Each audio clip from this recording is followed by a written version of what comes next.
लेकिन जो व्यक्ति भगवत कथा नहीं सुनता है, कीर्तन नहीं करता है, जप आदि नहीं करता है और केवल ज्ञान प्राप्ति के लिए प्रयास करता है, तो उसके विषय में ब्रह्मा जी कहते हैं, श्रेय श्रुतिम भक्ति मुदस्य ते विभो क्लिश्यंत ये केवल बोध लब्धे तेषाम असौ क्लेशलेव शिष्यते नान्यत यथास्थु तुषावघातिना। हे प्रभु, जो लोग श्रेय का दान करने वाली, परम कल्याण करने वाली भक्ति को छोड़ करके ज्ञान प्राप्ति के लिए प्रयास करते हैं, जप नहीं करते हैं, कथा नहीं सुनते, भागवत नहीं पढ़ते, भगवान की सेवा अर्चा विग्रह की सेवा नहीं करते और बस हिमालय में या इधर उधर जा करके सूख जाते हैं बिना खाए पिए, तो ऐसे लोगों को मिलता क्या है? जो भक्ति नहीं करते हैं, कीर्तन नहीं करते, भागवत नहीं पढ़ते सुनते, तो उनको क्या मिलता है? क्लेशलेव शिष्यते, उनको केवल क्लेश होता है और कोई फल नहीं मिलता है। श्रेय श्रुतिम भक्ति मुदस्यते विभो क्लिश्यंत ये केवल बोध लब्ध है, केवल बोध प्राप्ति के लिए, बोध लब्धि के लिए कष्ट सहते हैं, उनको क्लेशलेव शिष्यते, केवल क्लेश हाथ लगता है, नान्यत न अन्यत, और कुछ नहीं फल मिलता है। जथा स्थूल तुषाव घातिना, जैसे पर्वत प्रमाण चावल के भूसे को दे दिया जाए कूटने के लिए किसी को। एक दिन मैं कहा था कि मान लीजिए कुछ लोगों को भूख लगी है खूब जोर से, कहाँ भोजन मिले कहाँ भोजन मिले, तो उनको कोई दयालु आदमी, उनके दृष्टि से कोई दयालु आदमी उनको कई बैग चावल की भूसी दे दे, जिसमें चावल बिल्कुल निकाल लिया गया है जिनसे, तो उसको तुष कहते हैं। कभी कभी बहुत छोटा बारीक चावल टूटा हुआ उसमें रहता है, बहुत थोड़ा रहता है, लेकिन उस तुष को वे सब मिल करके अलग अलग ढेकी में कूटना चालू करें, क्योंकि अपनी ढेकी उनकी अलग है, ये भी नहीं है कि मिल करके कूटेंगे। अगर मान लीजिए 4 आदमी मिल करके कूटें तो कम परिश्रम पड़ेगा, लेकिन अकेले कूटना पड़ता है। एक ब्रह्मज्ञानी का पता नहीं रहता है दूसरे ब्रह्मज्ञानी को। जैसे मान लीजिए मैं अगर चिंतन कर रहा हूं तो हमको ये पता नहीं कि वो क्या चिंतन कर रहा है, तब ज्ञानी लोग अपना अलग अलग ध्यान किया करते हैं। कुछ पता ही नहीं कि ध्यान कर रहा है कि दुकान में बैठा है, कुछ पता नहीं, लेकिन आप एक दूसरे ज्ञानी को डिस्टर्ब नहीं कर सकते। उसका ध्यान अलग है, क्या सोच रहा है, और दूसरा ज्ञानी क्या सोच रहा है। भक्तों का तो पता रहता है कि आगे से हरे कृष्ण बोल रहा है तो पीछे से भी सैकड़ों हरे कृष्ण बोल रहे हैं, ये तो प्रकट है, लेकिन इन तथाकथित ज्ञानियों के चित्त का कुछ पता नहीं चलता।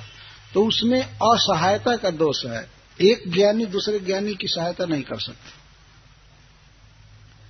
यह एक बहुत बड़ा मुश्किल काम है। तो अपनी ढेकी उसे अकेले चलाना पड़ेगा, और दे दिया गया 10 बोरा चावल की भूसी और कह दिया गया कि इसमें से चावल निकालो, पकाओ, खाओ, तो उसमें चावल है नहीं, चावल के बहुत छोटे छोटे कण किसी किसी तुष में है, तो कूटने पर वो भी सब दूर हो जाएंगे।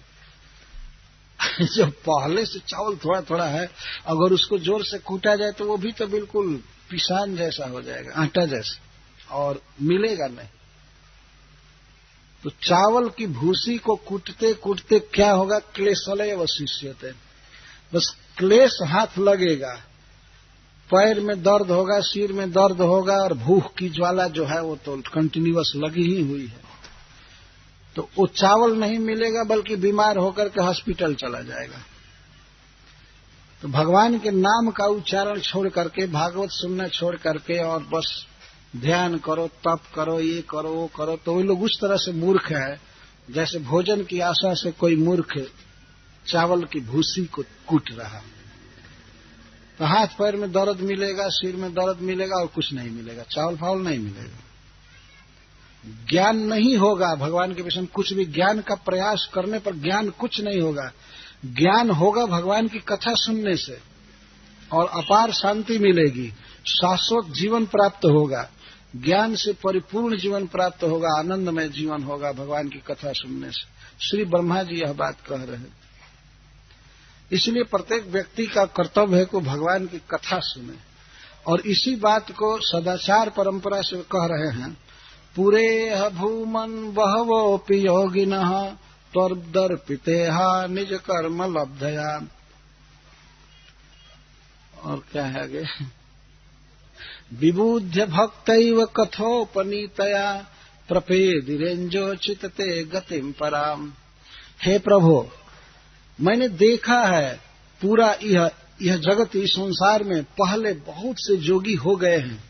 योगी का अर्थ है बहुत बड़े बड़े भगवत भक्त, योगी प्राय हो गए हैं। उन्होंने क्या किया है, पूरे भूमन बहवोपि योगिनः, एक योगी नहीं, बहुत बहुत योगी, बहुत बहुत साधक।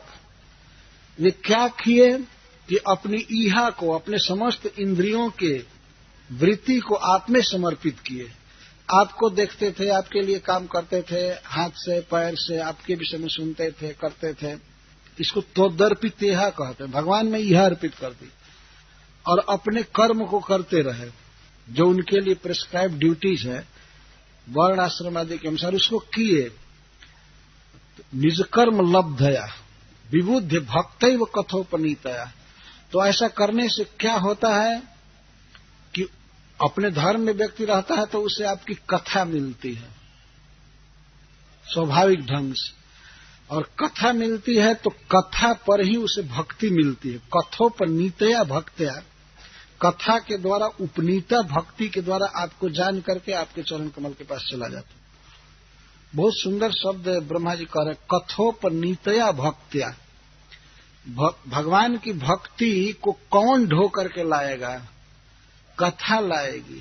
कथोपनीता भक्ति, इसी को तृतीया में कहते कथोपनीतया भक्त्या।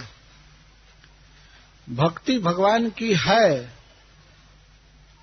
हृदय में ही है, लेकिन उसको जागृत कौन करेगी, कथा। भगवान के विषय में प्रचुर डिस्कशन जब होगा, भगवान के रूप, रस, स्वभाव, ऐश्वर्य, करुणा आदि का जो वर्णन खूब किया जाता है, तब भगवान के प्रति प्रेम उत्पन्न हो जाता है। भक्त्या एव कह करके और कोई साधन नहीं है। ब्रह्मा जी ये कह रहे हैं और कोई साधन नहीं है। विबुद्ध भक्तैव कथोपनीतया प्रपेदिरेंजो चित्ते गतिम पराम। आपके परा गति को, गोलोक में स्थित गति को या वैकुंठ में स्थित गति को प्राप्त करते हैं भक्त लोग।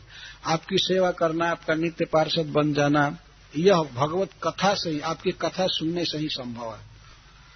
भक्ति कथा के द्वारा आती है, कथा ही भक्ति को ढो करके लाती है। कथोपनीतया भक्त्या, बहुत महत्वपूर्ण बात ब्रह्मा जी कह रहे हैं कथा के विषय में।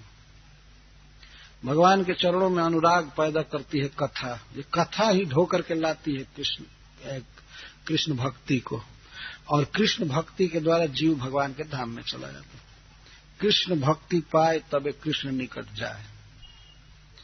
कृष्ण की भक्ति आएगी कथा द्वारा, और कथा कहाँ मिलती है, साधु संग से, साधुओं के संग में। अतः यही विधेय है कि साधु संग प्राप्त हो, भगवान की कथा प्राप्त हो। साधु संग से सब कुछ मिल जाता है। श्रीमद् भागवतम में इस बात पर बहुत जोर दिया गया है कि साधु संग करना चाहिए, और साधु संग का अर्थ है भक्तों के साथ में श्रवण कीर्तन। साधु संग का अर्थ है साधु के मुख से सुनना, यही साधु संग है। अन्यथा साधु के संग 24 घंटा रहे और कुछ सुने नहीं तो ये साधु संग नहीं हुआ।